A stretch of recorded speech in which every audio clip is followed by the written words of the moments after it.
You lose 80% of your business in 8 weeks. And I knew there were questions. Is this the end of Airbnb? Will Airbnb exist? Brian Chesky, founder and CEO of the $100 billion company Airbnb, one of the most successful and most disruptive companies in the world.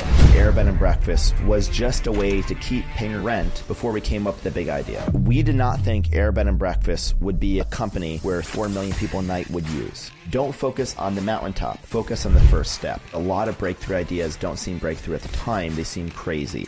People tend to overestimate what they can do in a year and underestimate what they can do in 10 years. 10 years is a profoundly long period of time if you're disciplined and focused. And you can have a small idea, a small dream, and you can build something vast. Airbnb is going to IPO. And then disaster strikes. And the coronavirus emergency. Stay at home. Stay at home. You lose 80% of your business in 8 weeks. And I knew there were questions. Is this the end of Airbnb? Will Airbnb exist? We had to make some incredibly difficult decisions. So I write this letter to the entire company. Here's what I said. It's hard for you to read that. Yeah, no, I get a little emotional reading that. Why?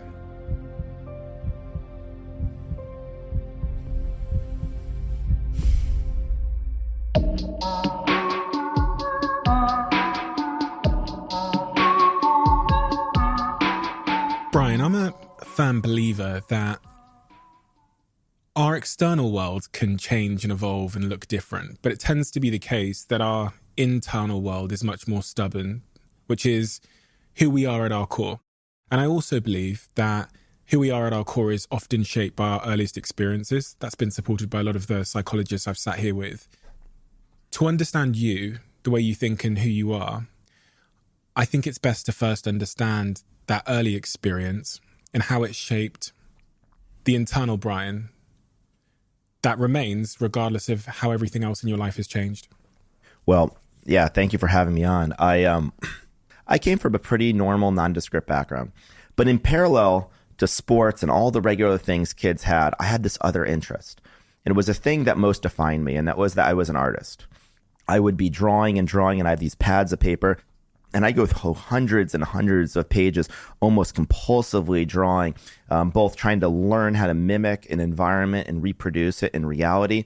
And when I was, 10, I could probably draw like an adult. And by the time I was in high school, I could, draw like, probably akin to a professional artist.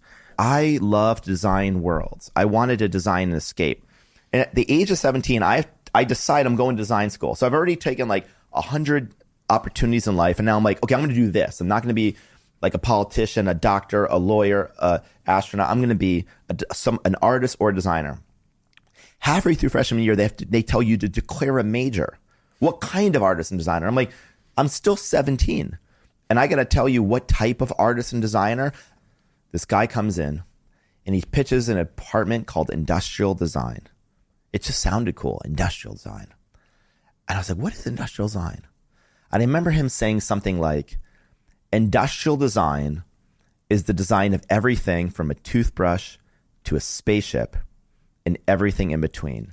To design a physical object, you have to understand 3 dimensions.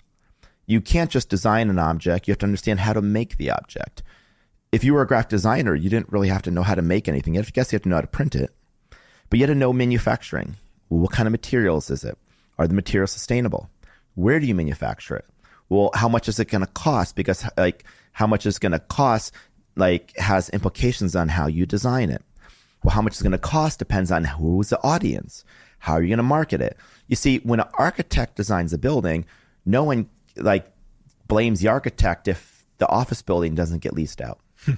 But in industrial design, you can't design a product, it not sell, and you say it was a good design. I would have never imagined that would have come to use to run a tech company. It turns out industrial design was one of the best educations to run a tech company, but I had no idea I was going to do that. I'm going to walk back through that because there's a couple of words you said across the way that really stuck out to me. The first word you said when you were talking about wanting to design your own worlds is I was trying to design a world that I could escape to. Yes. The use of the word escape is quite a intentional but quite a strong word. What were you trying to escape? Great question. I think I was a very sensitive child. I think I was a very idealistic child. And I think I was trying to escape what one might describe as the numerous challenges of childhood. I think childhood is really hard for people, and I think for me especially, like, I was young, small, undersized. I had trouble fitting in at school. I remember just having a really intense environment. And I remember when I was a kid, I would watch like the ABC where like they were like a Disney, you know, they had this thing called The Wonderful World of Disney, and I would see these old videos of Walt Disney on television from the 80s, but it was from him in the 60s. And he described these like magical worlds. I was just so obsessed with designing a world that was different and better than the one I was in. I just think I had a lot of kind of anxiousness as a kid.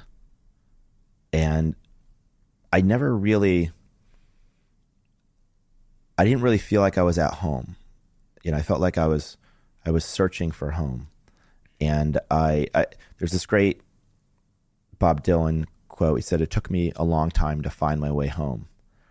And I think it did for me as well. I feel like I never found my way home until I was surrounded at school with other creatives. But before that, I was just kind of an outsider, and things were very challenging and painful.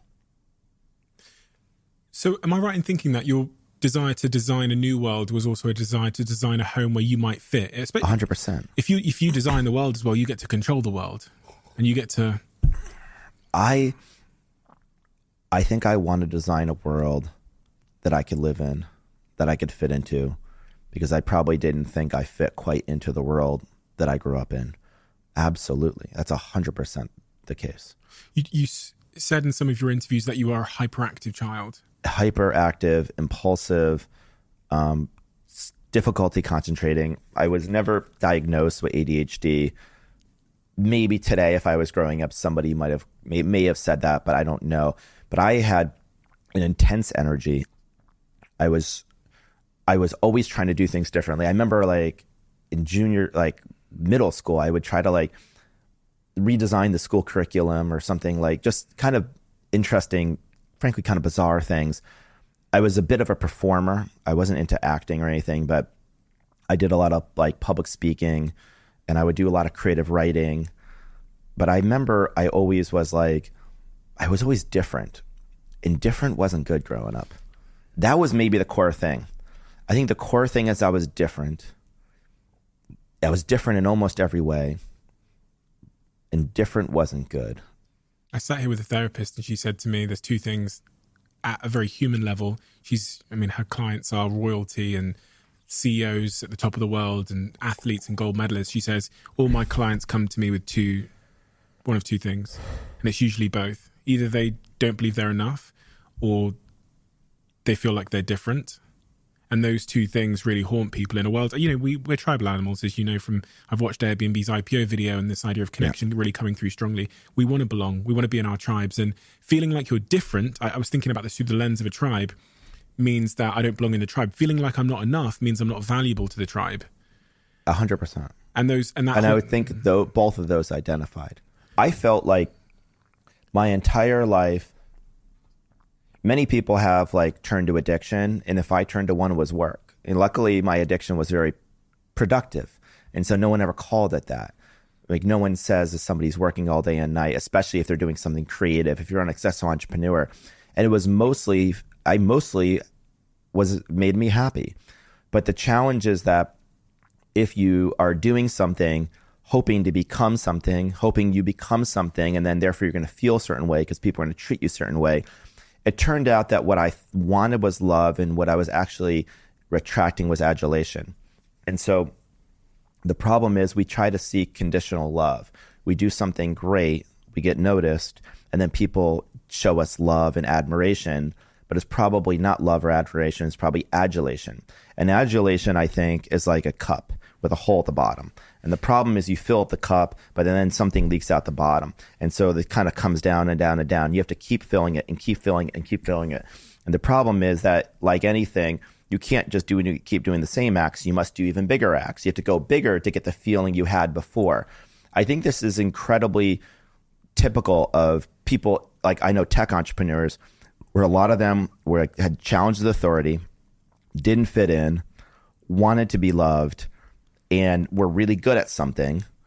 And it's not to take away any of that, but just to know where it comes from. Now that I know where it comes from, I've been able to have a much healthier relationship with it. I still love what I do, but it's really interesting. My motivations have gone more internal, more intrinsic. Instead of wanting to be super successful, to feel a certain way, part of me says, well, if I've not felt that way, I probably never will. And if no amount of additional status or money or anything is going to make me feel better, because this amount hasn't actually changed how I feel. It turns out that when you go on a rocket ship, you initially, the success and the status and everything makes you initially probably happier because it's new. There's a novelty. I mean, it's distracting. And at some point, you adapt to it. And the moment of adaptation is the moment you probably go back to reverting to the way you felt before all of it. You're not worse, but you're presumably not better. Life is so much more than just climbing a ladder and getting to the top and realizing you're not much higher than you ever were before.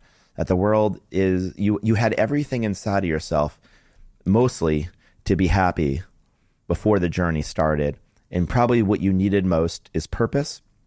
You have that, health, and relationships. And I think that, a lot of people take the last one for granted, those relationships. And that's kind of probably been my journey. The cost of your addiction to work. In hindsight, you can maybe point at the cost and say, this was something I sacrificed at the expense of happiness because of that addiction to my work. What are those things? Let me first say that it was mostly worth it. Yeah. And so I want to be clear about that I wouldn't have done it dramatically different. It's like the journey of Airbnb, of being able to build Airbnb, has been unbelievable. It's been the great joy of my lifetime. And if people could experience what I had experienced, I would say to them, it would be the most unbelievable ride of a lifetime. And I wouldn't want to change a ton because it's been amazing. But if somebody's listening and they're about to go on this journey, I would forewarn them about some things that no one told me.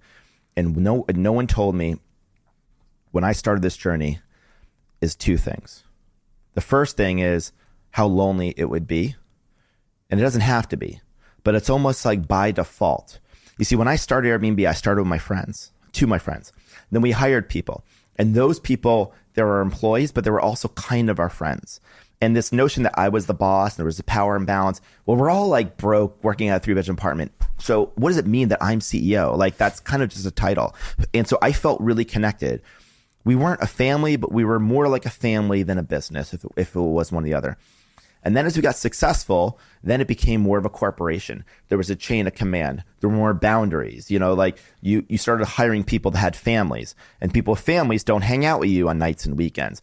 And then it's just it becomes more formal. And that's the moment that your employees become your employees and less your friends. And that gets more and more isolating. And then people start looking at you a little bit differently, and it feels really good, but you can just find yourself working more and more to live up to the responsibility. And you feel like you're never working enough, and you're working 60 hours a week, then 80 hours a week, and 100 hours a week. And you just almost feel guilty any second you're alive and you're not working. And I'm a huge proponent in pouring your life into something. But I think that what I thought was every incremental hour would make me more productive. But it turns out that we need to step away from work. We need to be happy. We need to have some healthy relationships to probably make good decisions. Lonely leaders are probably not the best leaders. And when you're lonely, you're probably less empathetic. Your sense of vigilance is up. You don't necessarily see problems really clearly. You don't have people to bounce ideas off of. When there's a challenge, it could feel like you're alone. You don't have as much resiliency. And so I remember going from being incredibly happy to feeling incredibly isolated, not having been prepared. Now, I was prepared for all the business challenges. People told me what it's like to scale a team, hire executives, but we weren't really well prepared for the psychological and emotional journey that we would go on.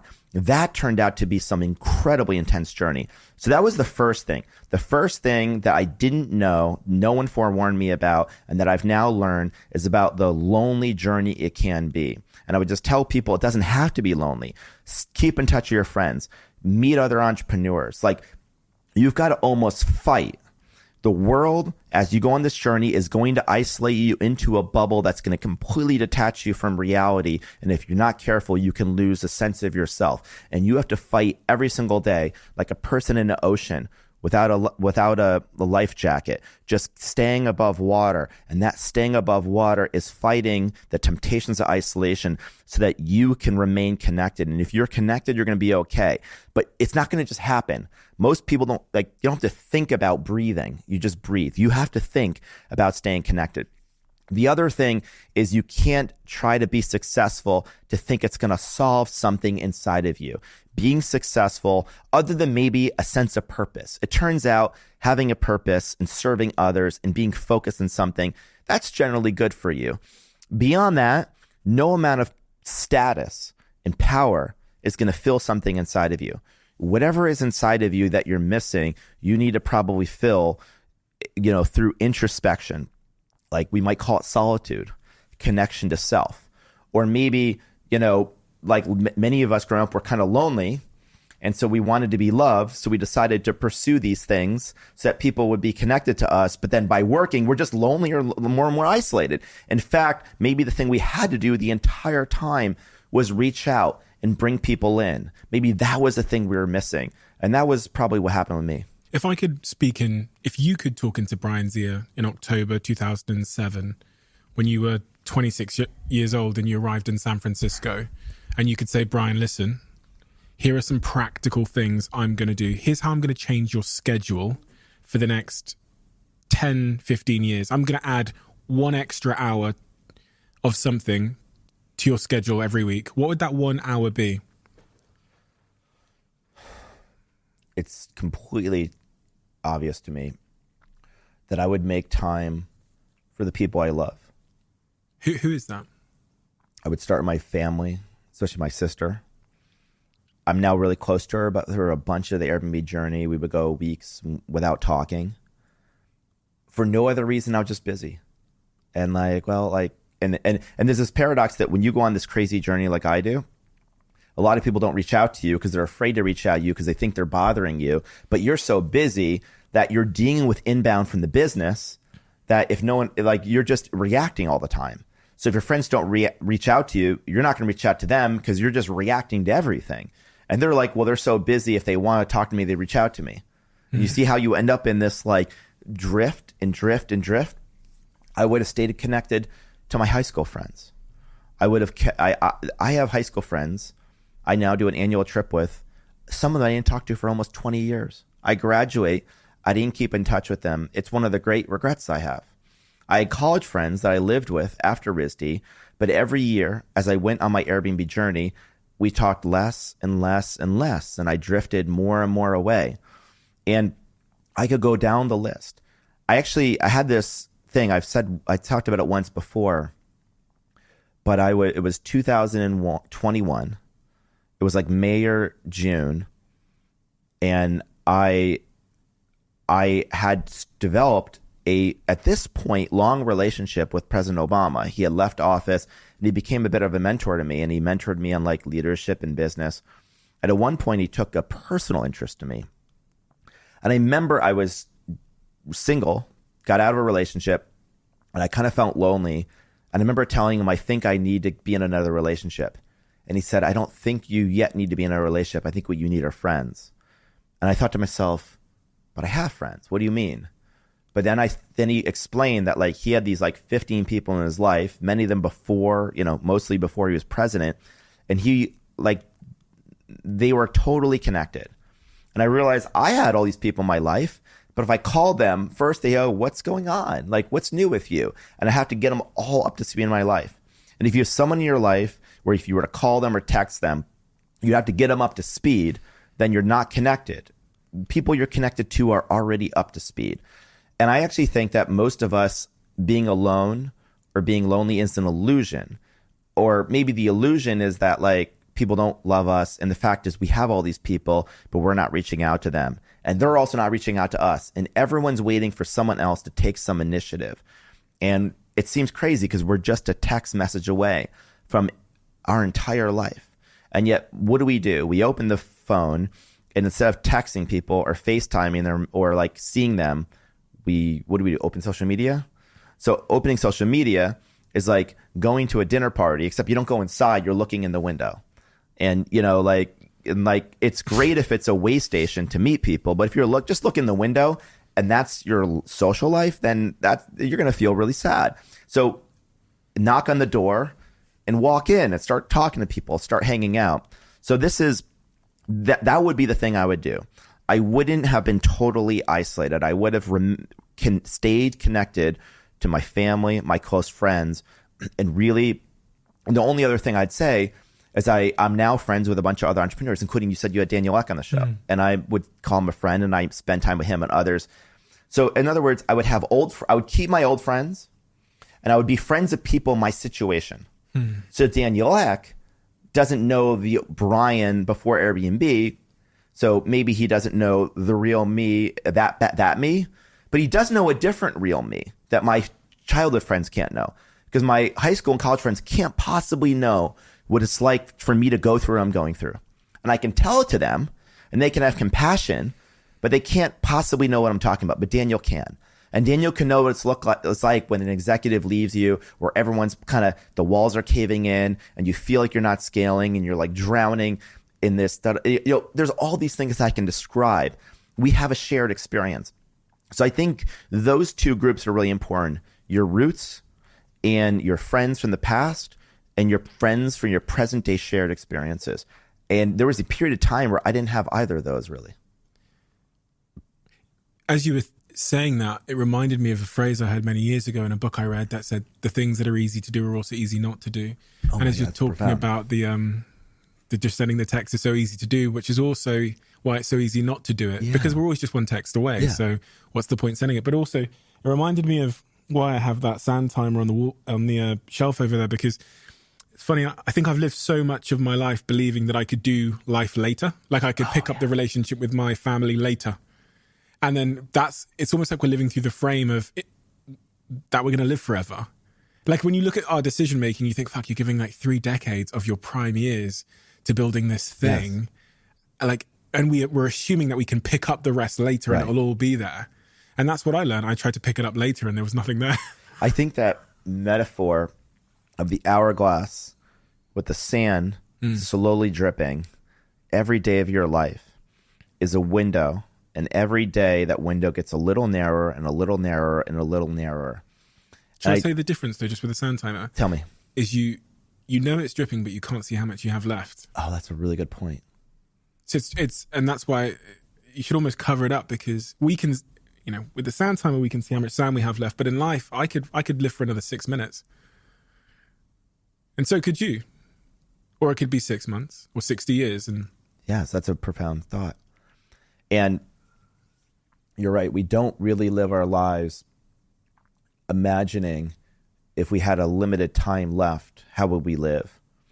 I like to, an exercise I've done is imagining, you know, at a young age, I had 10 years left. Because if I had 1 year left, I might be so dramatically different that I might not do something sustainable. I might like not work and just only spend time, and that's not sustainable. But I think we always go about life thinking we have many decades. And I think that creates a sense of procrastination. And if you say to yourself, you have this decade, what would you want to do? It gives you enough urgency, but also long enough to have routine to build towards something. And I think that like one of the most important things people can do, two thoughts come to my mind. The first thought is that you probably heard the saying, people tend to overestimate what they can do in a year and underestimate what they can do in 10 years. that 10 years is a profoundly long period of time in some ways if you're disciplined and focused. And you can have a small idea, a small dream, a small goal, and you can build something vast. I mean, I've only done Airbnb for 15 years. So you think about what 10 years is. You wouldn't have hired me as your intern 15 years ago. The other thing about 10 years, though, is think about the amazing life experiences you can have with other people. And I think life is about experiences, but the best experiences are the ones you share with other people. Like on Airbnb, 80% of our trips are with other travelers. Like 80% of people travel with other people. And I think as I think about my memories growing up, I rode the school bus like 180 days a year or more than 10 years. That's thousands of days. And all those memories blend together. I don't really remember those. But I remember basically every vacation I've ever taken. I remember the first time I went to this city, the first time I went to that city, and they're burned in my mind. And I think that when I look back on my life, I'm going to remember all the experiences I went, all the places I saw, the friendships and the people I loved and who loved me, and what I poured my heart and soul into. And I think that that is an important way that I've thought about my life. And I made time for some of it, but I think the pressure of being successful made me so focused on trying to climb a mountain that maybe I didn't focus enough on who I was climbing with and who was along the way with me. Bronnie Ware interviewed palliative patients on their last days on Earth. So she interviewed people on their deathbed and asked them what their biggest regret was.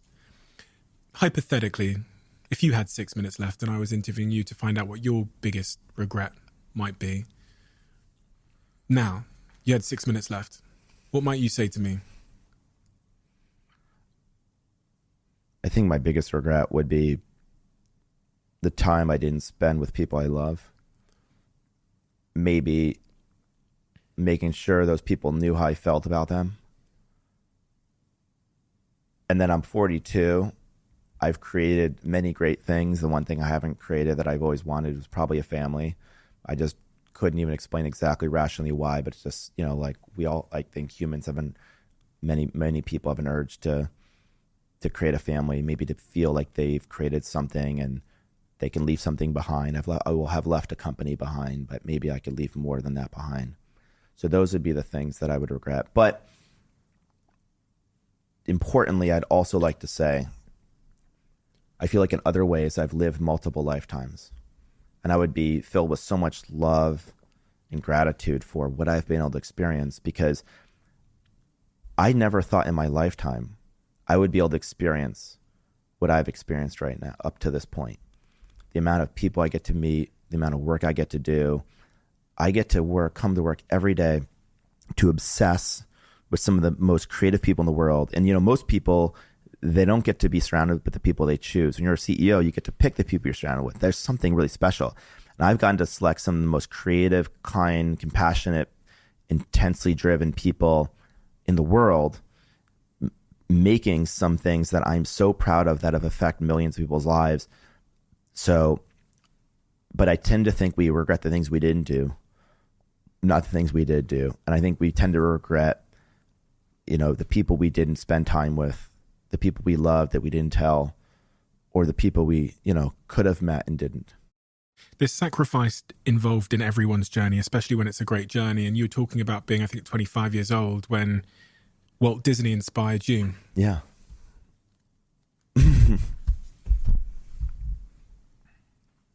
Joe Gebbia, I've read this book twice. Yes, I've read this book twice. This book had a big effect on me. And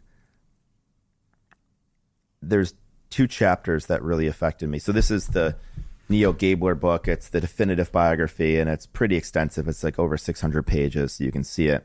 The Walt Disney's biography. Yes, the biography about the man Walt Disney. And there's 2 entrepreneurs that I've always looked up to more than any others, and those are Walt Disney and Steve Jobs, partly because they built companies that have lived beyond them.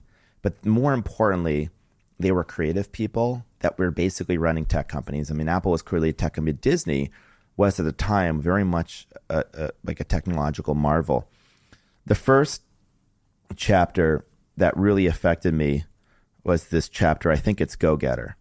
It describes the period of time where he moves from Kansas City to Los Angeles. And he's early 20s. He moves to Los Angeles. He convinces his brother Roy Disney, who I think has like, I can't remember what ailment he has, but he has like this horrible ailment, and they don't think he's even going to live. And Walt says, come to California. It's going to be good for you. And Roy, they were literally brothers. And I always thought of Joe, my co-founder, as like brothers. If we were like non-blood related brothers, but when you're a co-founder, you're almost like brothers. And him going to LA in the 20s, was like me going to San Francisco in 2007. The gears of the world felt like they were turning there in some really important way. So this book I read right before I started Airbnb. I'm living in Los Angeles. I read this biography and I thought to myself, I don't have to work for someone like Walt Disney. I can try to become something like that. Even if I don't get to that level of scale of success, that's okay. I can do something much smaller, but I can do something like this. And then there was another chapter 4 years into Airbnb called Folly. Folly is the title of the chapter about Snow White. And they called it Folly because they named it Disney's Folly. And the reason they named it Disney's Folly is because he bet the entire company on this feature-length animated film. And everyone thought that was this terrible. The company's going out of business. And I thought, I was reading that chapter, and that's when a light bulb went off. He basically invented the storyboard for that movie because the movie was so long, right? No one had done a feature-length animated film.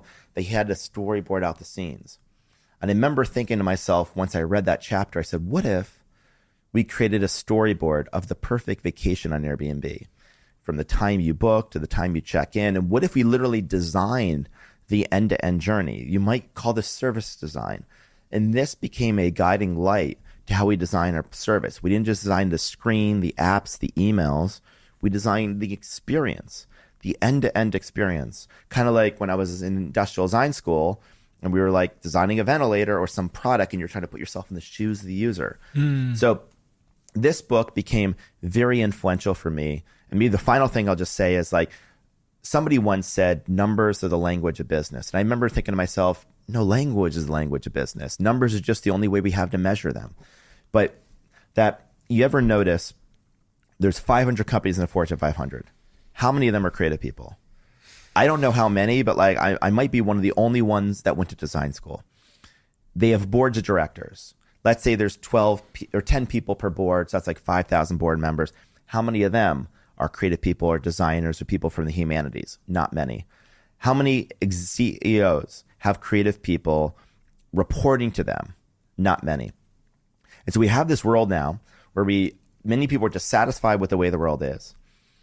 We are often given two bad options. We tend to be fighting zero sum when we could imagine something better, but we don't have a lot of people in positions of power that can take creative leaps of the imagination and really understand how to design something better that we're in right now.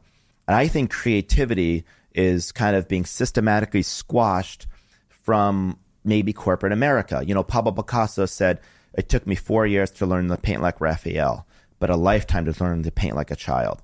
I think that childhood curiosity is something that creative people are able to typically, I think, hold on to. And I think that's being a little bit lost. And what I loved about Walt Disney, and I also liked about Steve Jobs, was the sense they were truly creative people that had truly creative companies. They empowered them and they had an intuition. They didn't just paint the company by numbers. And that's the kind of company I've always tried to do.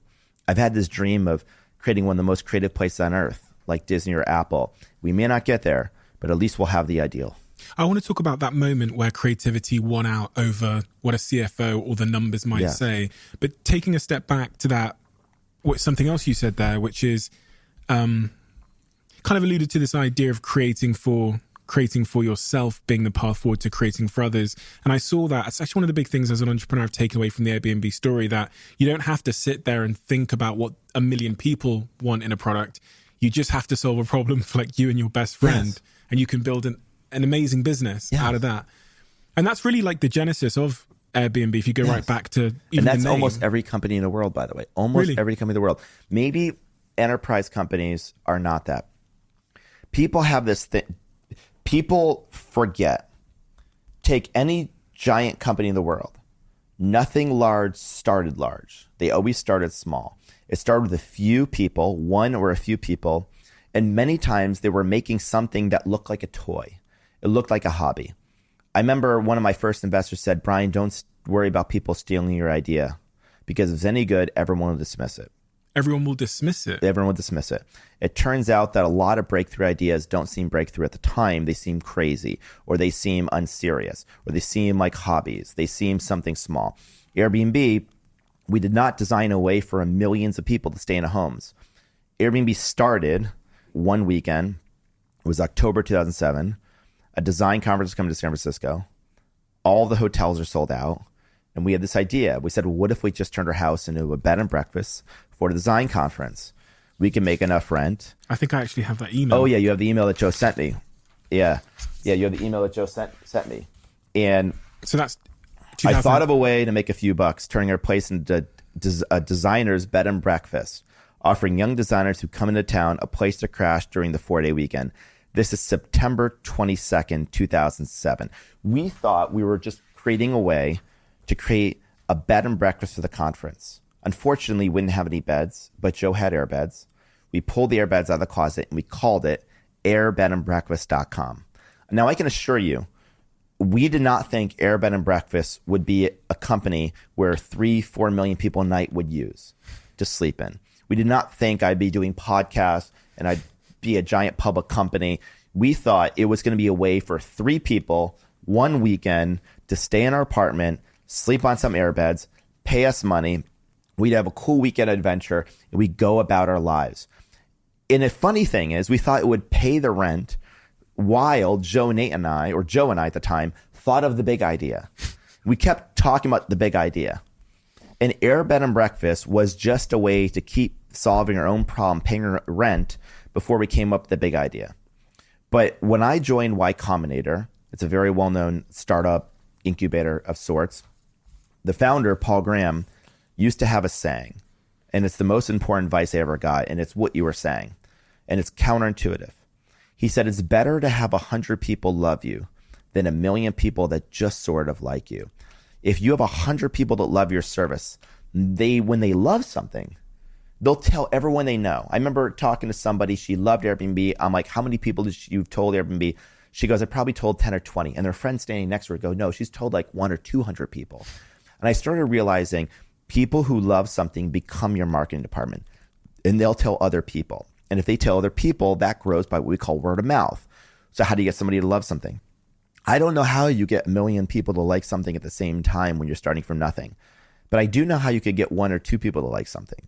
You can meet with them. You can understand what their needs are. And you could design something so perfectly spoke just for them.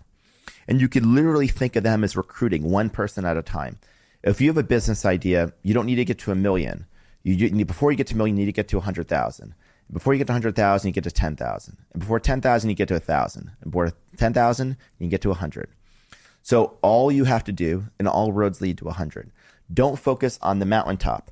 Focus on the first step. Don't focus on 1 million. Focus just on 100. And as you do that, you make the problem small and manageable. Because 1 million has to build systems, and you start developing complexities you can't deal with. So all you got to do is get to 100. Once you get to 100, now you get to 1,000. And what you do is when you get 1,000, you just keep going in orders of magnitude, and that job changes. But people get paralyzed because they think they have to make something big. And they're like, well, Apple wasn't like this, or Google wasn't like this. Well, actually, Apple started by selling these blue boxes in the back of like a trunk of a car. Google was this like research project they were going to sell for like low millions of dollars, and they didn't really know what they had. These things all start as unprestigious toys that seem hacked together, and they're only made for you and your friends. That's almost always how it starts. And that question there about creativity beating rationality from like a corporate America standpoint, the Airbnb story is riddled with moments where you chose creativity and customer experience over scalability and profits, but that wins out over a long period of time in the story. It always does, doesn't it? I think it's in our soul to be creative. I think most entrepreneurs are creative. It's funny. Almost every business is conceived intuitively. maybe sometimes people have a business plan and they have some like statistical insights and data, but most people when they start a company, they have no data. Like they have no customers, and even no customers, you probably have no data. And so everything is started with intuition, with insights and understanding. And then the problem is, as you get more successful, you get more data. And as you get more data, you get more reliant on the data. And as you get more reliant on the data, you get more derivative, you get more iterative. And data is good. It's what we might call necessary, but not sufficient. But why, if something made you successful, would you abandon it? If you follow your intuition, if you follow your heart, if you had ideas, why would you cease to have them the bigger you get? You don't just have to found a company. You have to continue to refound it, to rebuild it, continue to have new ideas. And I think the difference between Airbnb and a lot of other large multinational corporations is you think of a company like a body.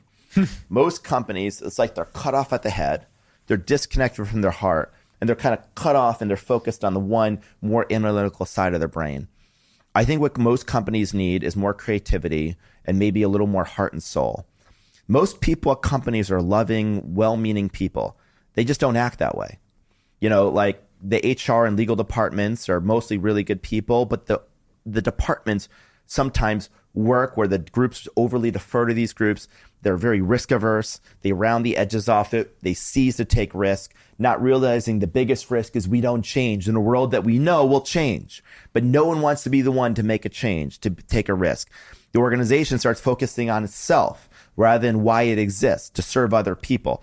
So all these things start happening, and you start appointing more and more analytical people. And then pretty soon you wake up and the only people on your board are only analytical people, and they only value what can be measured. And the only things you are measuring are measured on a short-term horizon. So the quality of your product, the brand, how happy people are, the vision, whether you're moving in the right direction, are you about to be disrupted in the latest technology?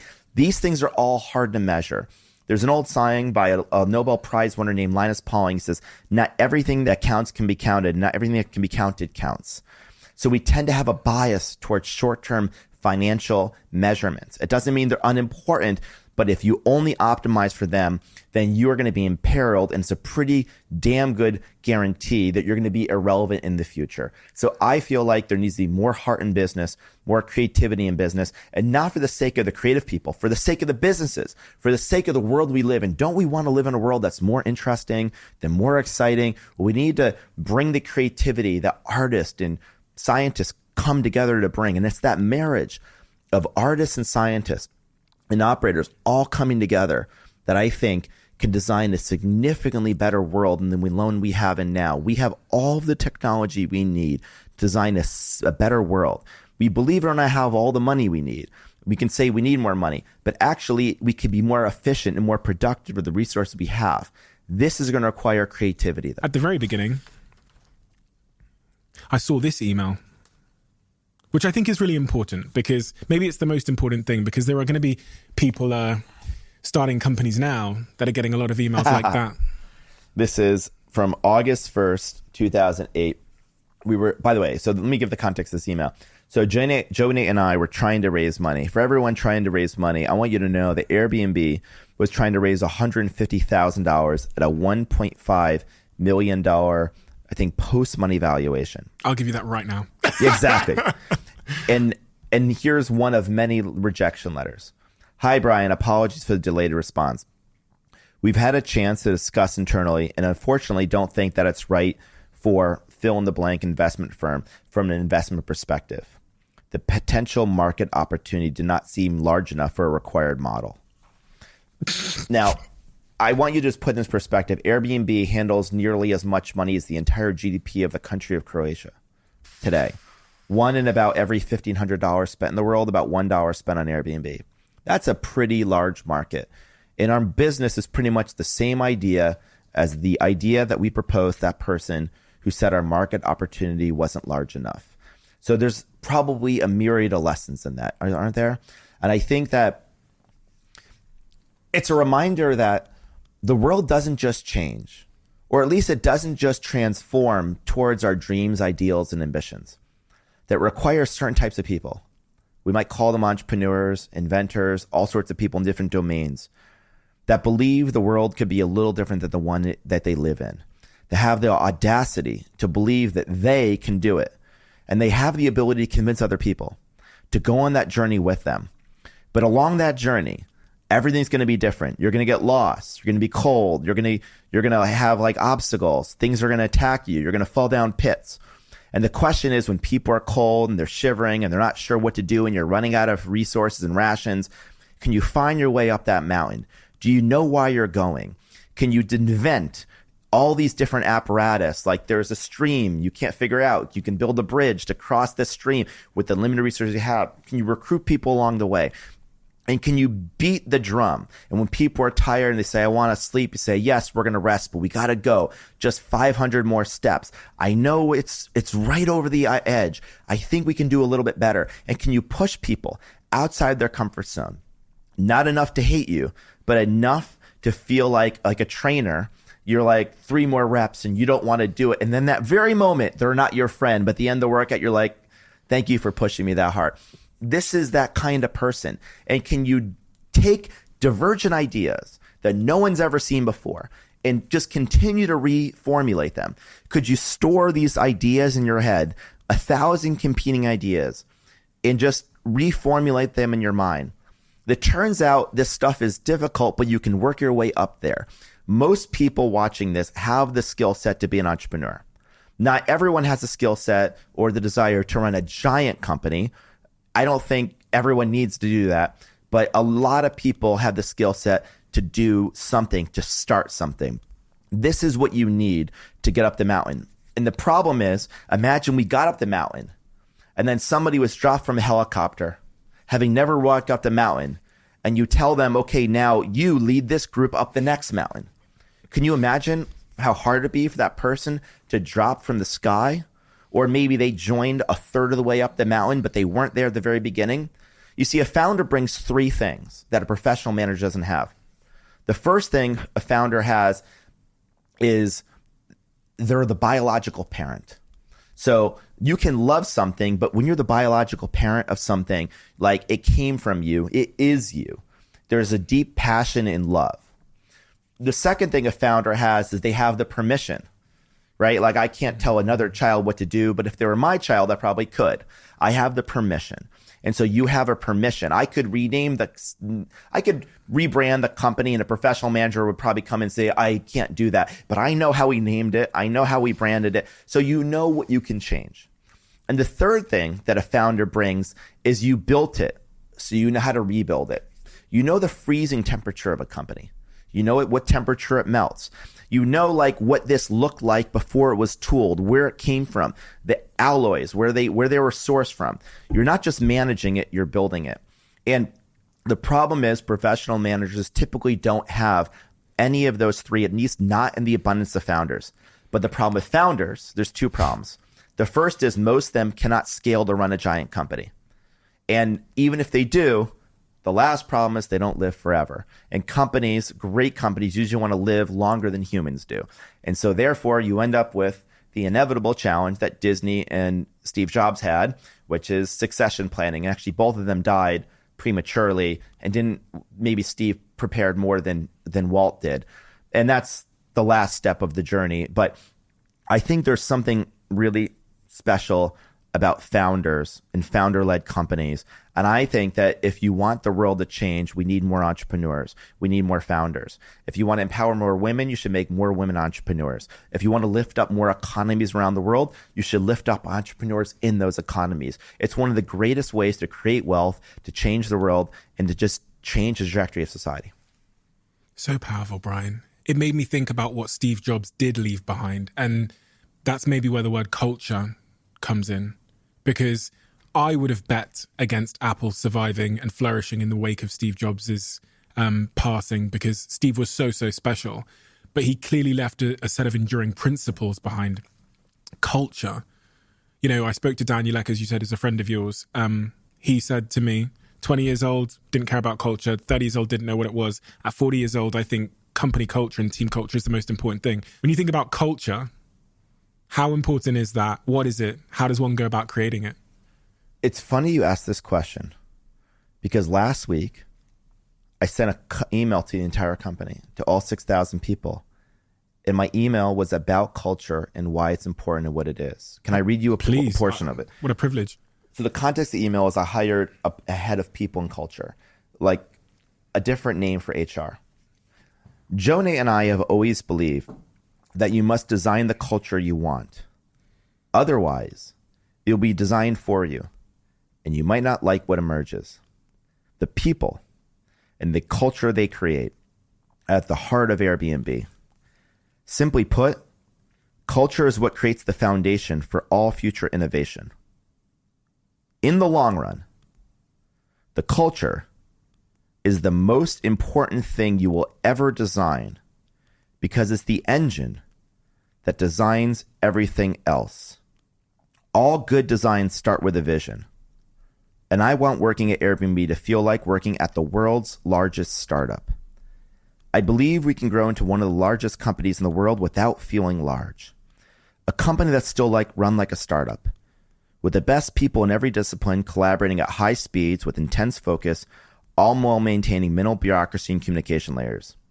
And to make this happen, we're going to reimagine the HR function. Because too many companies have lost sight of what HR was originally designed to do, reducing it to merely an administrative function. Yet at its core, HR is about people and culture, and it's one of the most strategic functions within a company. That's why we don't call it HR, because it should be about bringing out the very best in people. Most of all, I want us to feel like we're building one of the most creative places on earth. A company that brings together some of the best people of our generation to dream up new products and services that capture the world's imagination. A place where years from now, people would say, if I was alive during that time, that's where I would have wanted to work. I literally wrote that email last week about culture. It's so incredible. It's so incredible because, the greatest leaders that I've met all arrive at the same conclusion about culture. Even if it takes them 10 years or 20 years or whatever, they arrive there. The question, though, because so many CEOs could send that email. Yes. Right? Everyone could just, they just heard Brian say it, so they copy and paste and send it to their team. The question is, how do you actually create that? It's so great. So big, huge insight here, okay? I used to think you talk about the culture and you talk about how important it is. And you write out a list of, well, what is your culture? Well, our culture are a bunch of principles or values we live by. So, well, what makes us most unique? Let's do a session. Let's write out a list of our values. Now let's tell everyone the values. Let's print them on the walls. Let's have people repeat them. Let's keep telling people culture is important. And that stuff can help a little bit, but it's not how you build culture. So let me give you a few thoughts. Your culture is the shared way you do things. And often they're based on lessons you've learned. And the lessons you tend to remember the most are the ones that are seared in you. They come from trials and tribulations, from your most difficult times. It's the way you rise to the occasion in the face of adversity. Your culture is the behaviors of the leaders that get mimicked all the way down every single person. Your culture is every time you choose to hire someone, every time you choose to fire someone, every time you choose to promote somebody. It's the way everyone does everything. And the way a leader designs the culture is not by writing out a list of values. It's by basically leading by example every single day and taking a survey of every single thing happening and constantly shaping it, pruning it like a gardener. And you don't just allow the culture to happen. You design the culture. You have an idea of what you want to do, and you're just constantly getting this group together. You might have a culture of excellence, and a culture of excellence means I review all the work and I say, not good enough, not good enough, not good enough. And eventually I could not join the meeting, but people know what I'd say. They'd say, it's not good enough. This is our standard. And the moment I cannot be in the room and the same action happens as if I was in the room, that's the moment it goes from management to culture. So it's like a golf swing. To teach a golf swing, You got to like, probably, I don't play golf, but the instructor has to watch the person. And at some point, the person learns how to swing a golf swing without the instructor there. That's the difference between management and culture. And culture is something that people learn. They develop these shared instincts. And it's so important because it's your ultimate intellectual property, not your technology, not your recipes, not your exclusive contract vendor relationships. The way you know how to do something. That is the most important thing a company has, because all a company is a bunch of people, a bunch of money, and a direction that those people are using those resources to go towards. People, resources, strategy. And the culture is a thing that bonds those things together. You're the smartest person I'm going to get to throw this idea of culture at. So I wanted to throw it at you because a week ago, I started thinking about it when I was asked the question on stage. People, because in a post-pandemic world, are now trying to figure out if they're remote or in office or whatever else, trying to figure out their company culture. And I came to the conclusion that you shouldn't try and create your company culture. It is already there if you look closely and try and figure it out. And here's what I kind of concluded, that if someone's trying to figure out what their company culture is, think about the problem you're trying to solve in the world. Then from there, reverse engineer the behaviors you need to solve the problem. Then from there, reverse engineers the philosophies and values you need to create those behaviors. Then from there, implement the fucking things. Yeah. Hire the people. So through the lens of this podcast, how do we become the best in the world at what we do? Best podcast in the world. The behavior we need, because we're dealing with algorithms that changed all the time, is this experimental mindset. We need to constantly be leaning in every time something changes. That's the behavior we want. So one of our values is what we call 1%, which means that we obsess over the smallest details. And then how do we implement that into the business? Well, we have a head of experimentation in this podcast, full-time. We have a full-time data scientist. If you said about the vibe in the room, and I said the AI thing glued under the table, recording the conversation with the trackpad.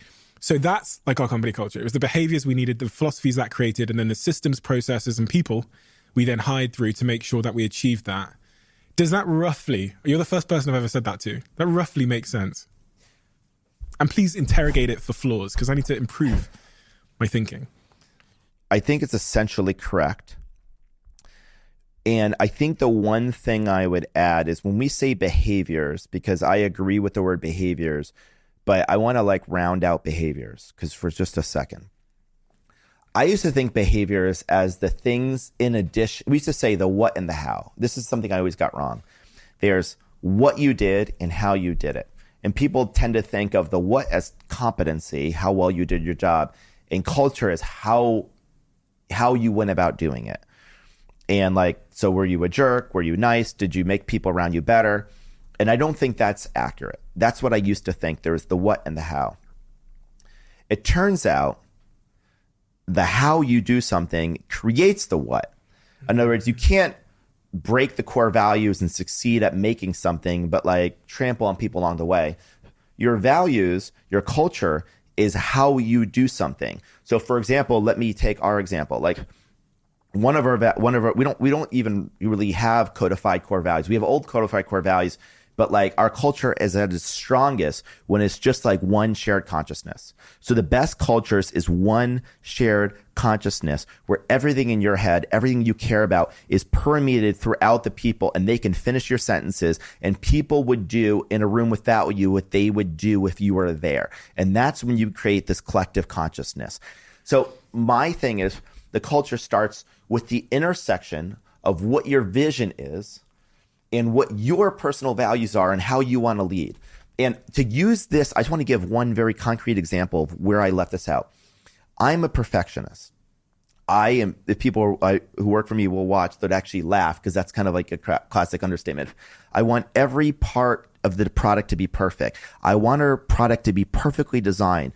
I want it to look like one person designed it, completely cohesive. I obsess over simplicity. I want to make sure that it's about reducing something to its essence. I want there to be this sense of heart and imagination. And the problem was the way we were running the company, I was running it the way I thought everyone else wanted to work. And they wanted to work in autonomous, separate groups and divisions. They wanted to do lots of experimentation. And for me, I like to be creative and experimental, but I not want to do micro experimental optimizations for software. Because what that meant, let me use an analogy. Let's say we're making a car. One team is experimenting on tires. And then another team's experimenting on the wheels. But it turns out those two things don't fit together. And they fit together, they invent this new wheel. Now it's got to fit on a bigger car body.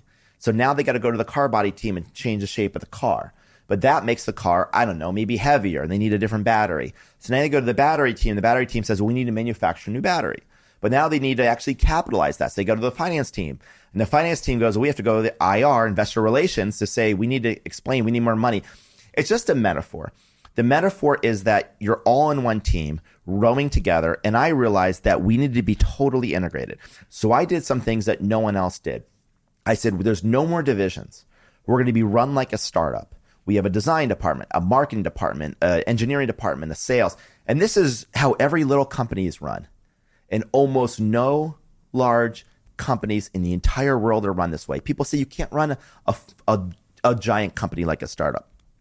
But I wanted to do that. And I know Steve Jobs had done it that way. And it's like, I'm going to try to do the same thing. The next thing is people tend to do measurement when you get really big. And you do small, tactical micro optimizations. But then you tend to bias towards performance marketing, towards AdWords, towards small optimizations. And you don't take big creative leaps, because big creative leaps require the entire company to organize, work together. You don't obsess over things you can't measure. And it's hard to measure quality. If this pixel's off, if that doesn't feel quite right, if this thing's complicated, it may be hard to measure. So maybe that doesn't matter. I said, no, that matters. That's our culture. And somebody once said, but we can't measure the impact. I said, that's exactly why it's our values. Because our culture and our values are, we do something when nobody notices and we can't even measure it. And we don't even know if it works. But the reason we do it is because that's what we believe. It's like, like this table, we want it to be a certain sheen. But I can't prove to you that more people want to sit in this room. But I want it that way. It matters to me. I always joke to people, the most important customer is yourself. You have to love it, because real artists want to sign their name to work. And you have to be willing to sign your name in the bottom right corner of that thing to make it perfect. So this is just a metaphor. So it starts at you, your values. And then the last thing is your behaviors. Those behaviors aren't just how you act and behave. It's your capabilities. It's how you make something. And maybe like your values are, we're constantly trying new things. And that has to be rigorously detailed and documented. And I think you want to show by example. And I tend to skip level, work with a team and watch them and keep meeting them. I meet every team in the company that works on projects that I see. I meet them either every week, every 2 weeks, or every 4 weeks. And I have them show work. It's like watching a golf swing. I'm the chief editor or the orchestra conductor. I don't push decision-making down. I pull it in. By pushing decision down, I'm pushing the company to be fragmented. By pulling decision-making in, it's like a solar system. The planets are coming closer to the sun, and at some point, we're all one collective consciousness. We're totally integrated. We can row in the same direction, and we all have the same values. Every single thing you care about in your head as a leader, your culture is as strong as everyone else caring as much as you do about every one of those things. They may never be a carbon copy. Individuality is good. But the further away from you, usually it's like carbon copy of a carbon copy of a carbon copy. And so I think your job as a leader is to flatten the organization, to make people feel as close as possible to you. By feeling close to you, they're going to be close to the values, because you as a leader, you are the values. And then disaster strikes. And then disaster strikes. And then, you know what? When disaster strikes, whatever you do in your darkest hour, that becomes your culture. Because your culture, people think, is the perks, the yoga, the free food. No, culture is like when everyone said, you were going to fail in your darkest hour, when you didn't know how to get out of the situation, when you were in this incredibly difficult position. Maybe you're in a difficult negotiation. Maybe you're about to run out of money. Maybe you're in this horrible situation with a competitor. Whatever you do in that difficult, or in our case, a pandemic, and you're about to go public, and you're working on one of the biggest IPOs ever at that point, and then suddenly you lose 80% of your business in 8 weeks. That's what you lost. 80% of our business, and we had a business larger. We were our gross sales were probably higher than Starbucks. I think at that time was $35 billion. I think Starbucks is like 25, 30 billion. So this is gross sales through the platform, gross revenue, gross booking value. When a company that big loses 80% of its business in 8 weeks, it's like an 18-wheeler going 80 miles an hour and slamming on the brakes. Nothing really good comes out of that situation, at least not initially. Was that your darkest hour? 100%. It was so dark, at least professionally. I mean, my darkest personal hour, I'll talk about in a second, but my darkest professional moment was, I remember there were news articles. Is this the end of Airbnb? Will Airbnb exist? And this is 8 weeks after we were preparing for one of the highest IPOs ever. How could we go from this noun and a verb used all over the world to suddenly people were worrying, will we even survive? And I knew there were probably some questions. Not only could we survive, but could I, Brian, lead us through this? I think no one doubted I knew how to build this. I did. I mean, that happened. But was I enough of an adult and a grown-up and a leader to be able to manage through a crisis? And that crisis occurred on March 15th. That's when the world shut down, the Ides of March.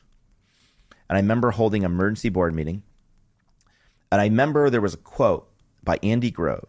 He's one of the founders of Intel, I believe. And he said, bad companies are destroyed by a crisis. Good companies survive a crisis. But great companies are defined by a crisis. And I told our board that we're going to be that third category. See, everyone was like, oh my God, why us? And I was like, no, watch us. And I told myself at that moment, this is our defining moment. I had no evidence that this was our defining moment.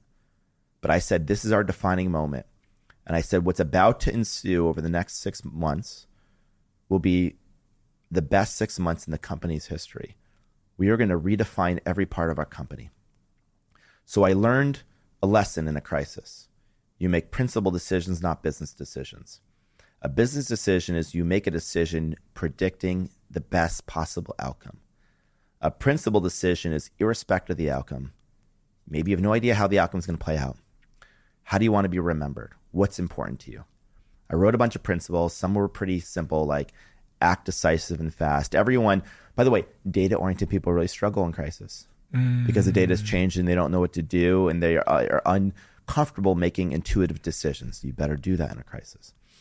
The second, as I said, act with all stakeholders in mind.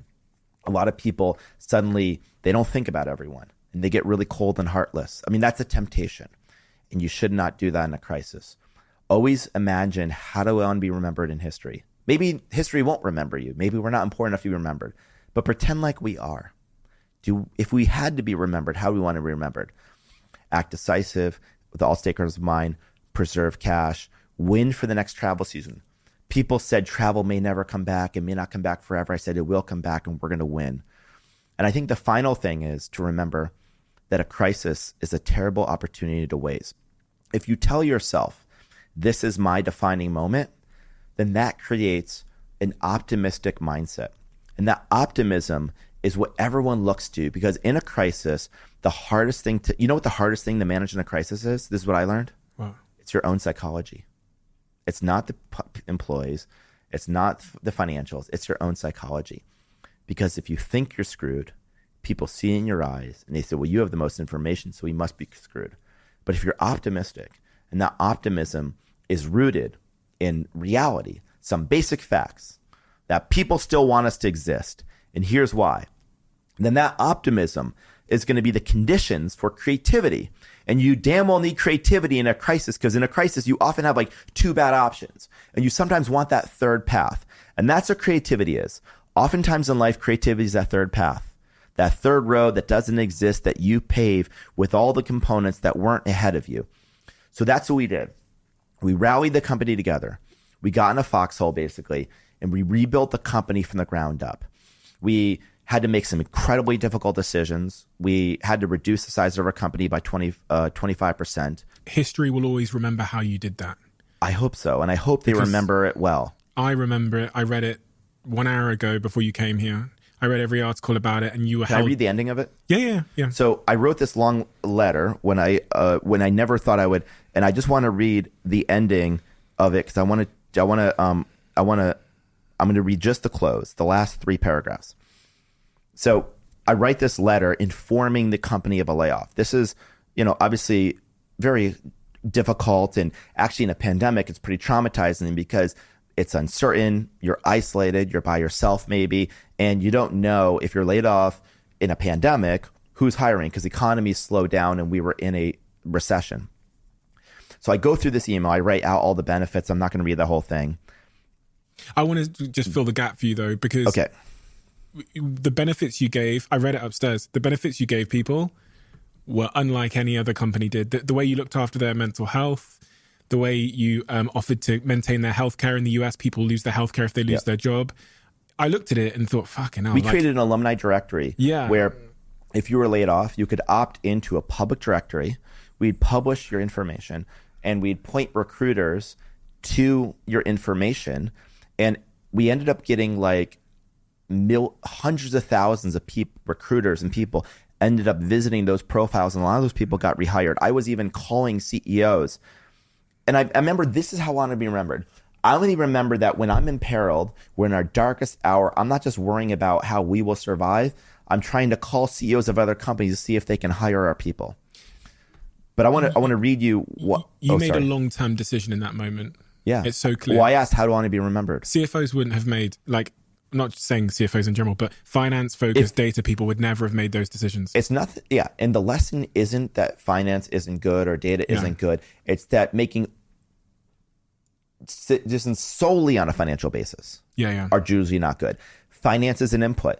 I appreciate my CFO and the finance team at Airbnb more than I ever have before the pandemic. Before the pandemic, I did not have nearly as healthy a relationship with my CFO. I saw them as somebody trying to control me and say no to me. And once the pandemic hurt, I said, thank God there are constraints. But you should never only make a decision based on purely financial reasons. So I end the letter, and here's what I said. As I've learned these past 8 weeks, a crisis brings you clarity about what is truly important.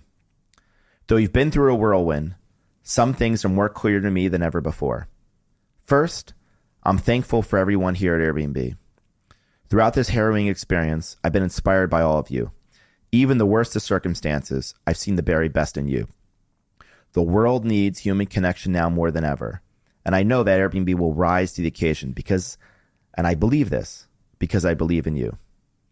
Second, I have a deep feeling of love for all of you. Our mission is not merely about travel.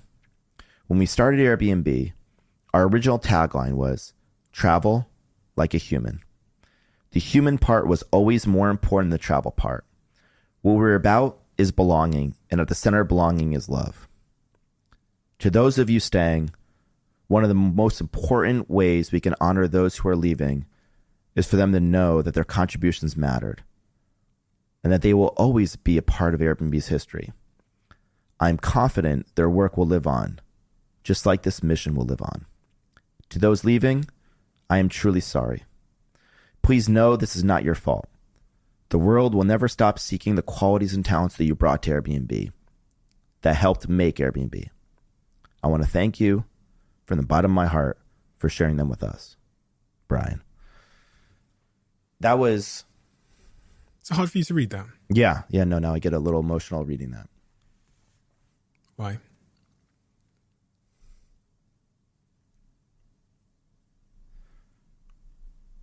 Because of the thing I said, I had a deep feeling of love for all of them, and even the ones I hadn't met. Like, I knew them through the work, and I knew how much sacrifice they made. You know, the burden you have when you're a leader and you say, we should do this thing. And it turns out somebody actually does that thing. And that person who does that thing, they might sacrifice personally so that you can do that thing. And maybe you know them and you develop a deep bond. But if you don't know them, they know you. And they develop a deep bond for you. And then in the darkest of hours, in your dark hour, it's their dark hour, and you tell them that we can't be together anymore. And that's difficult. And imagine breaking up with somebody. Now imagine breaking up with 2,500 people or 2,000 people. It's very difficult. And I sometimes some people think don't get emotionally involved. It clouds your decision making. I would say the opposite. I say get as emotionally involved as possible so you understand the consequent decisions, and now try to make a decision, but seeing the entire picture, the emotions, the financials, the strategy. You're a whole person. Bring all of it into the place. That letter was one of the most defining moments of my life, in my career, and something remarkable happened right after that letter. I got hundreds of thank you letters from people who were laid off. It was the most unexpected, one of the most unexpected things in my life. And I think what they were thanking me for wasn't just the benefits we gave. I did say something. I said, we have great people in other companies, be lucky to have them. In other words, people had, even when they got laid off, had to have dignity. And dignity required me to elevate them and remind people that these people are really good. And if I said they're really good, other people might want to hire them. And the last thing is that I think many people just thanked me because they felt like we had created a very special place, that a special place in their heart. And many of them said, we still want Airbnb to exist because there's no company quite like it. It doesn't mean we're better than everyone else, but it means, like every person, we're a little bit different. There's something different about us. And those that left, that remained at Airbnb, I think after that letter, I think they came to work even harder. And something happened after that. Those that remained, 4,900 of us, against all odds, on Zoom, in the middle of a pandemic, we rebuild the company from the ground up.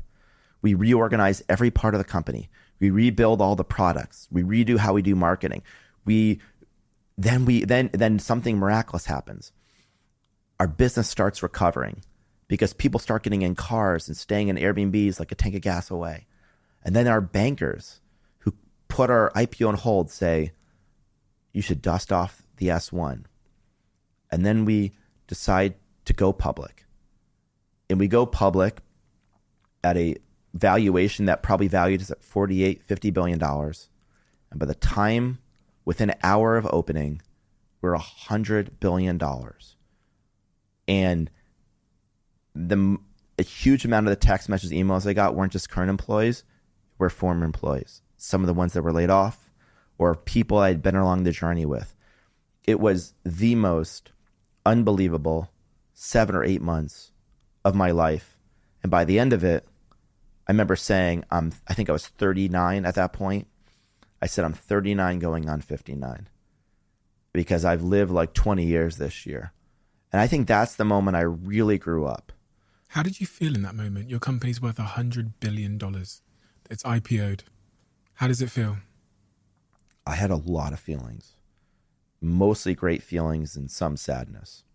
Sadness? A little bit. I'd say it was 70% pride and exaltation and sense of accomplishment. And I think why is, obvious. I think the more insightful thing is that I wasn't sad in the IPO or post. I was mostly happy, but I had 20-30% sadness in a part of me. And it emerged after the high of the IPO started going down. And then I went about my daily life because the IPO was December 10th and December 17th and December 20th and January 1st and January 10th. And you know what happened? The thing that shocked me was my life day to day was exactly like it was before the IPO. It was as if nothing had happened.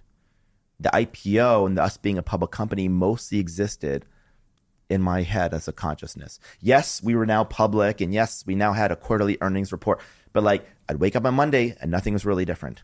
And the point of the story is that if your goal was to be public, so you could say you're a public company CEO, you made people all this money, you became a public. It's kind of like saying I became a doctor. I won this gold star. I did this thing. These things have merit. They're great to accumulate, but they're not going to fill you the way you think they will. The thing that's going to fill you is not what you achieve. It's going to be what you do every single day. If you do things you love and you surround yourself with people you love, you're probably going to be happy as long as you don't take those things for granted. And if you isolate yourself doing things that are painful or you don't love, or you do, but along the way, you don't make time for people that you love, then you might not be happy. Why is this so simple? I don't know, but that seems to be the case. You talked about your professional low moment being the pandemic. Your personal low moment over the last 15 years? This leads into it, after the IPO. Because 2020 was 24/7. And it was the weirdest thing. In 2020, I would get a lot of condolence messages before the IPO, like before when we were down and out. Mm-hmm. I would get condolences. I'm so sorry. I feel for you. And people felt bad for me. But I wasn't unhappy at that point. I was on adrenaline. I was working 24/7. And I wasn't, at least professionally, lonely, because 24/7 I was in constant contact. I'm on the phone with my board members, my executive team, my employees. I'm on this rush. I have a purpose. Maybe I'm totally isolated. Maybe I'm totally disconnected from friends, but I'm in the field of battle. So I'm not thinking about that. And it's okay that I don't have time for that, because we're sheltering in place and everyone's working, and I don't feel like there's not something I'm not getting. Like, of course. And then we become a $100 billion company. We go public. We're no longer in crisis. Suddenly I have weekends free. I have evenings free. I can choose to fill it with work, but I know I don't have to. And that moment, that's when I don't have the rush, the same level rush. I don't have the adrenaline. I'm at the top of a mountain. And now I say, what do I do now? And who do I do it with? And that was that moment of isolation that I had been working for a year and a half, from probably March of 2020 to like May, June, July, August, or some general period of 2021. And I was working basically 16 hours a day, 7 days a week. I knew it was a singular period in my life. I don't regret a minute having done it. I'm thankful I did not have like personal responsibilities like a family at that point, and I could dedicate. I don't want to do that again if I don't have to, but I wouldn't do anything different about that period of my life. But the moment that period ended, this deep sadness came in, because now I'm like, well, I can't just keep filling it with work. And that's when I realized that I don't want to say like overly, and I don't want to say I design my personal life, but what I could do is design how I spend my time. I can be intentional, and I can be intentional about spending time with people that I love and people I care about. And that's when I started reaching back out to people. And that became the beginning of everything that changed how I felt personally. How are you doing on that front, on the personal front? I still struggle with it. I can't say I don't struggle. I'm doing much better. I've made so much progress. I feel pretty healthy. Like, I exercise pretty regularly. So I'm like pretty healthy. I don't really drink alcohol very often ever. So I'm pretty healthy. On the friend side, actually, this is a funny story. When I was turning 40, I was going to throw a big birthday party. And then because of COVID, I think it was the Delta strain, or I ended up not throwing a giant party, having a small party. But for the first time in my life, I had to write who all my friends are, because I had to send an invite list. And it's kind of like if you're like going to get married, people have to create a wedding list. And maybe in your life, you've never written who all your friends are. Why would you? And the crazy thing is, as I wrote a list of my friends, I started realizing how many I hadn't kept up with. And so then I literally went down the list of like dozens and dozens of friends. And now I'm pretty disciplined about staying connected to people. But romantic relationships. I was in 2 relationships over the course of 9 years. They were very long relationships. So I spent most of my 30s in 2 very long relationships.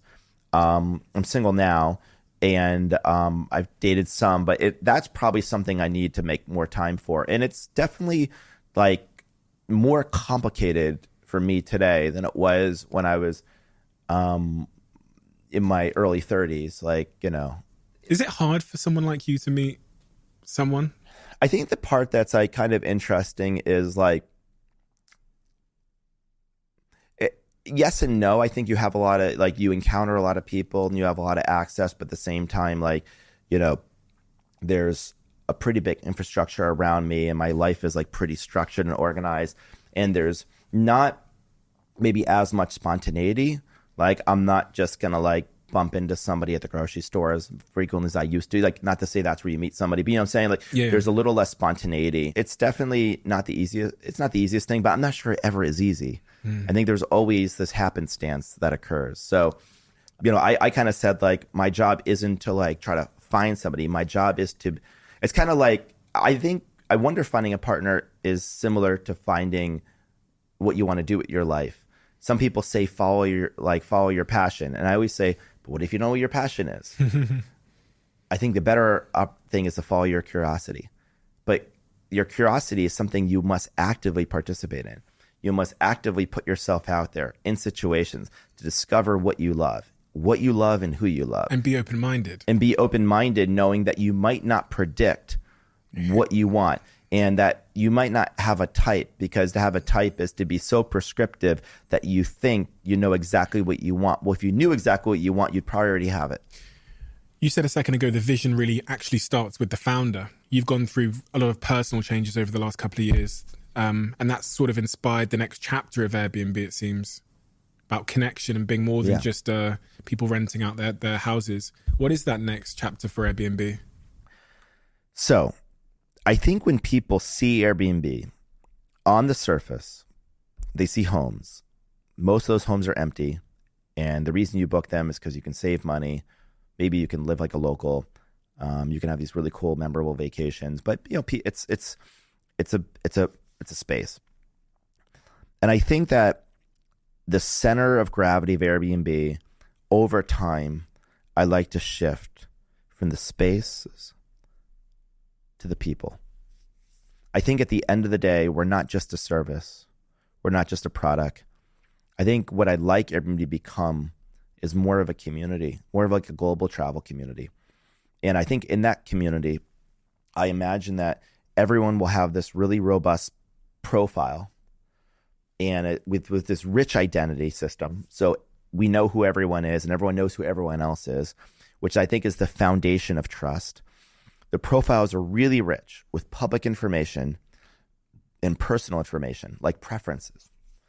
And you come to Airbnb not just to find a space, but because Airbnb, the app, the brand, the company, you feel like it really knows you and understands who you are and really what you want. And maybe initially for travel, but eventually you could go beyond travel. And then our job as the app, the brand, the company, is to be like the ultimate host. And what a host does, like what does a host at dinner party do? They don't just offer you food. They like, oh, hey, like meet John, meet Sally, like meet each other. And so you can start to connect people to places, homes, experiences, service, all different types of things. And that we can use great design and the latest technology to really be able to match and connect people all over the world.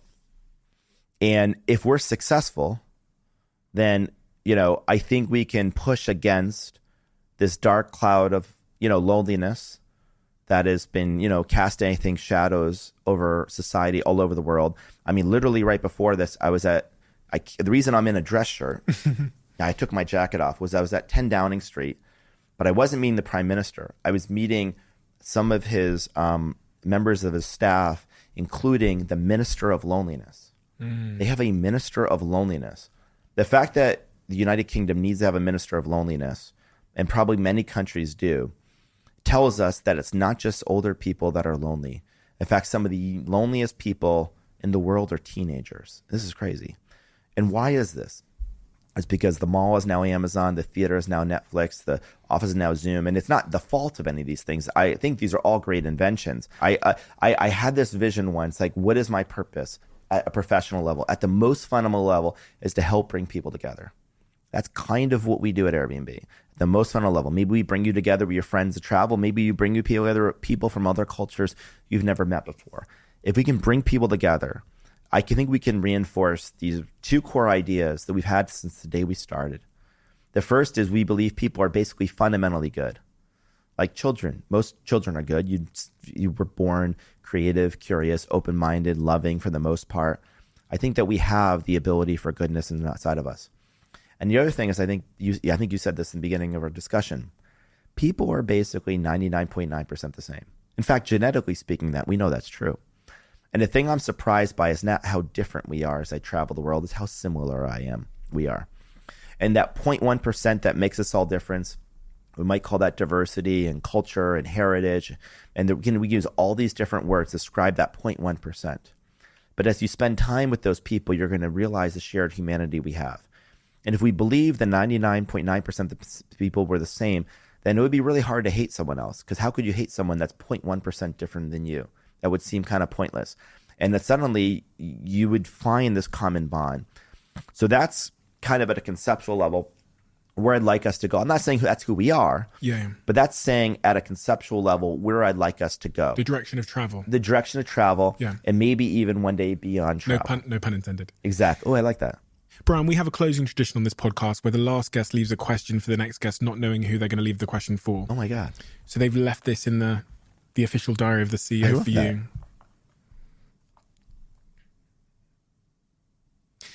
There's a question we are often asked that we usually gloss over or lie about on a frequent basis. Will you answer this question and answer it honestly? The question is,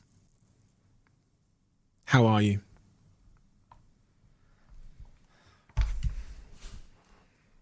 I would say the feeling that I have right now is one of feeling loved. Because the last, this journey I've been on has been so intense. And by the way, this isn't the first podcast I talked about this stuff. I was on a couple others.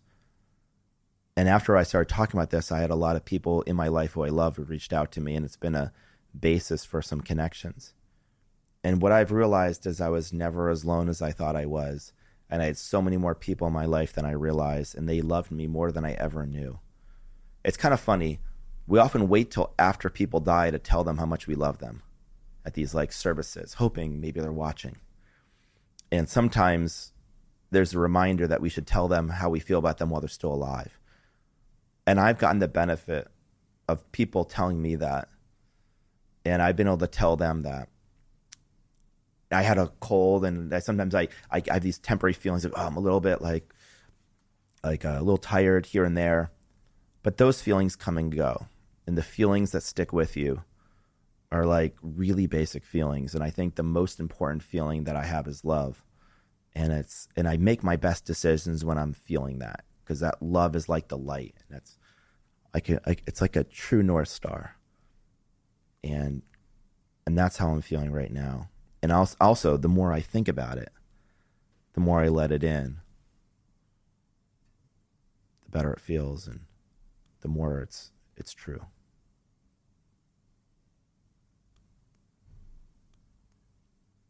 Brian, thank you.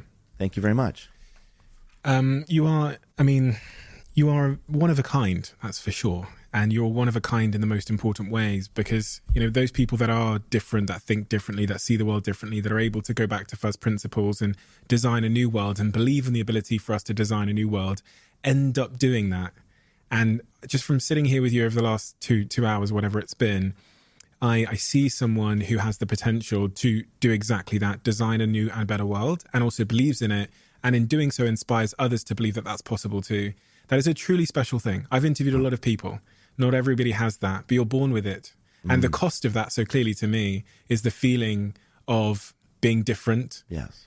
It's also probably a struggle to form connections in other ways where other people might do it so seamlessly. Yes.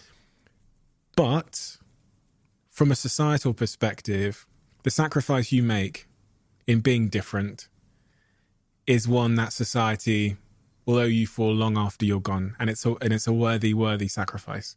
It's a truly worthy sacrifice, because if there was ever a time, as you said, with the loneliness that Theresa May appointed, that we needed someone to be thinking about bringing people together and designing a new world as you tried to when you were a young boy, it is now. So thank you. Well, thank you so much for having me here. This has been an incredible conversation.